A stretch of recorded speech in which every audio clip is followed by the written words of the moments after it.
Welcome to Episode 8, Chapter 2 of our money-making course. In this chapter, we will go into the best strategies of marketing. You wouldn't want to miss this chapter as it's as important as the first one. A lot of businesses fail because they lack marketing knowledge. You wouldn't want to be one of them. So let's get into it. Chapter 2, Marketing. Marketing is everything when it comes to entrepreneurship. It's how you let people know about your product or service. It's how you actually end up meeting with a client, whether it's a physical or virtual meeting. It's still a way of increasing the chances of them buying your product or service. You can have the best product in the world, but if nobody knows about it, then it won't sell. And there are many marketing methods in disposal that most likely you have never heard of. So let's get to it. Step 1. Attention is free advertising.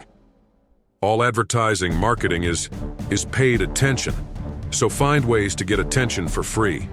For example, if you have a company that sells home gadgets, you don't have anything in common with people who love Star Wars movies, but if you openly say something about Star Wars, then whether it's good or bad, that particular Star Wars forum or client base will react to your comments.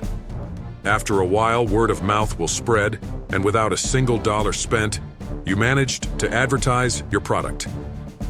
It's more than enough for you if people mention you or your company, because sooner or later, your name will end up heard in the right place and at the right time. And boom, paying client. Step 2. Every purchase is an impulse purchase. Even when people think a long time to purchase something, they still have an impulse purchase because of that single moment that they purchased the product. So you should always give them a sense of urgency.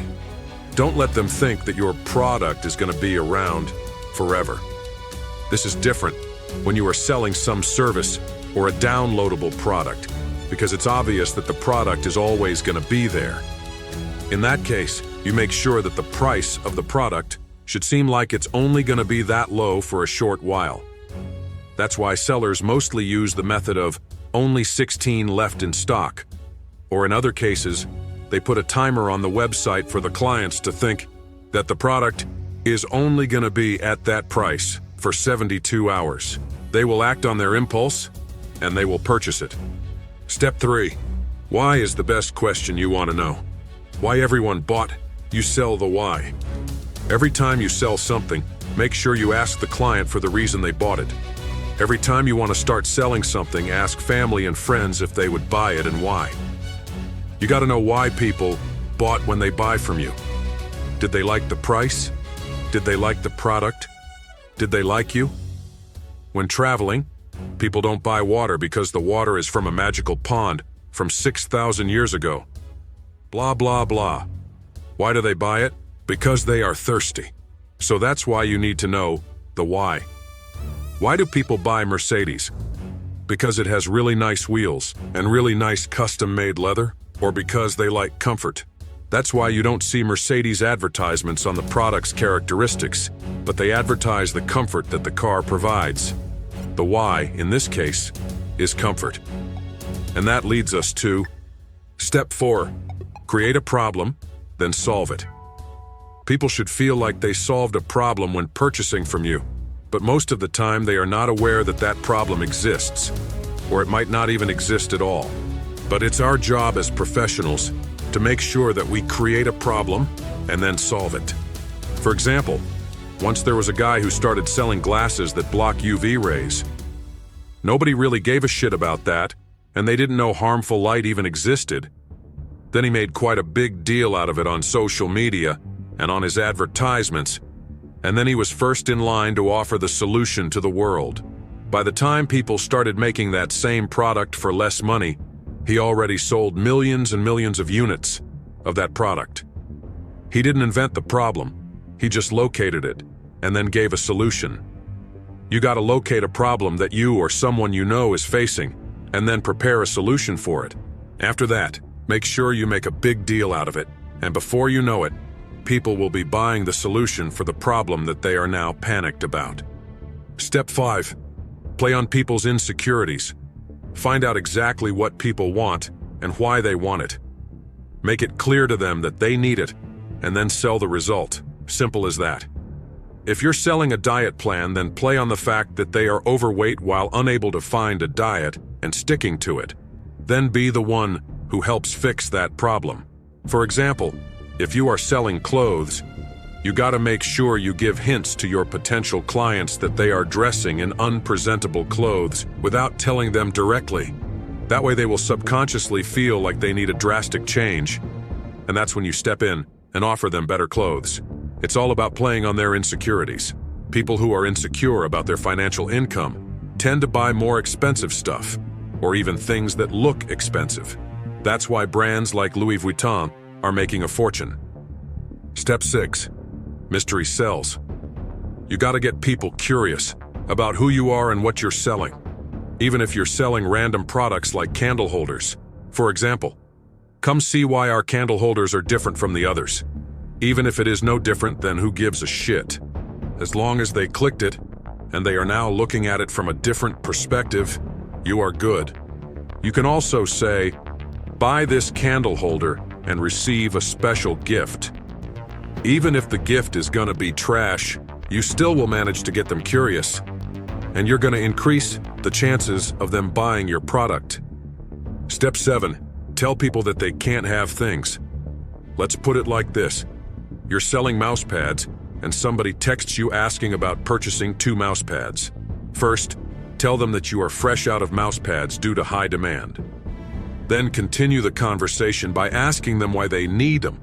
They will tell you why they need the mouse pads. And by doing this, you will psychologically trick them into wanting those mouse pads even more now. Their desire for your product just grew, because now they think that you don't have it in stock. And when you asked them why they need it, they were thinking about having it, and the desire grew more. So now you politely call back just a while after the call was done, and you tell them that you might be able to get a hold of a couple of mouse pads, but only if they are purchased immediately, and tell them that they won't be able to get them if they don't purchase it today. Most likely, they will buy the product right away, and if they don't, they never wanted mouse pads to begin with. Step 8. Everything is a sell. Want to change the booking time? Want to change the date of buy? Want to change the appointment? Want to buy it on a different time? Even though you can change it with no problem, you should be like, there is a problem. We are booked for months/weeks after this date. Let me see if I can do anything about it. Maybe I can pull some strings and do that for you. I'll call you back. I have managed to pull it off. They think you did a bunch of work for them. This works best through an assistant or worker. You are always doing them a favor. Hey, I want this product, but on an unmarked package. Well, okay, give me your details, and I will make sure it will come to you in an unmarked package. It's probably going to take a few calls to the manufacturers and some pointless bullshit, but I'll do it for you. When in fact, all products are unmarked. Make sure the client knows how you have worked for them. Even if it takes no effort from you, you still need to sell the idea too. Step 9. FOMO. Fear of missing out.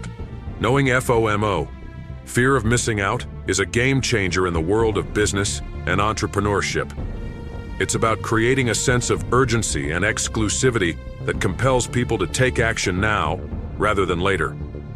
When people feel they might miss out on something valuable or unique, they are far more likely to act quickly. Create limited time offers. People respond to deadlines. Offer deals, discounts, or bonuses that are only available for a short period. Make sure the countdown is clear and visible so they feel the pressure of the ticking clock, even if it's just bullshit. Highlight scarcity. Scarcity drives action. Whatever it is you're selling, make it known that once they're gone for good. For example, only 5 left in stock can significantly boost sales as they fear of missing out. This is it for the first episode of Chapter 2. You really learned a lot today, but don't get too confident. In the next episode, we will dive even deeper into the marketing strategies. You really don't want to miss out. See you there.